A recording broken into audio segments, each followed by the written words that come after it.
مساء الخير على الجميع. وطاب مقيلكم. في مستجدات جديدة حبينا ان نحن نوضحها، انه خلاص جاء موعد البطولة اليوم، ما فيش دوري ما فيش بطولة. امر واقع.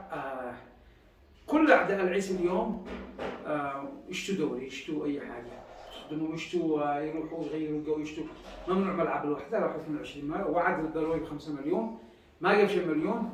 البلوي هو موقف من الإدارة، عين معاذ مهدي هذا مدير الملعب. معاذ مهدي هذا موقف بحكم محكمة وحكم من الاتحاد كمان بقرار الاعتداء على صحفي على عبد القرادي بحكم 3 سنوات.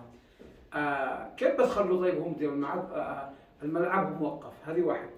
العيسي ما جاب 5 مليون، علي البلوي راح يدبر من المستاجرين ايجارات، وهو يمكن هو الملعب ما بياخذ شيء حقه الترميمه مليون، مليون 200، مليون و5 كان يستفيد بانتظار لما العيسي يحل مشاكله.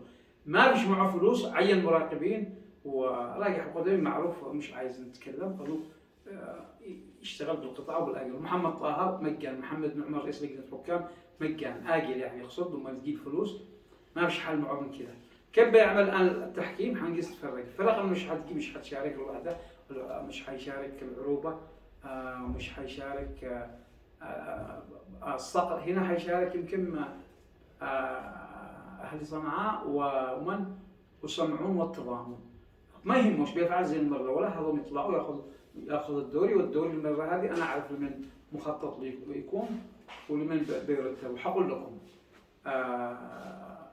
في حلقه ثانيه بعد ما نعرف ايش الكواليس لمن بيكون الفريق المطاع، بيكون لشعبه مرتب موعود فيه عشان يشارك، وكيف خرج وهو ممنوع من التصاريح الامنيه.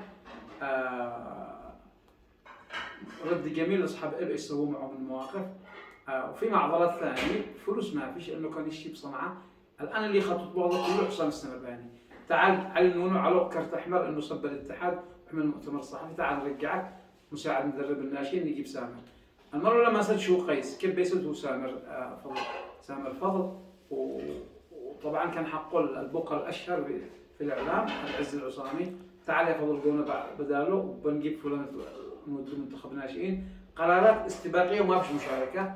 العيسي الان ماشي يسوق زي اللي يسوق القطار وفقد السيطره، جاء بداله حسام السمرباني يسوق وهو منتهي، يجيب قرارات خاطئه. حسام يصفي حسابات مع غرماء اللي كم يقدر يصفي.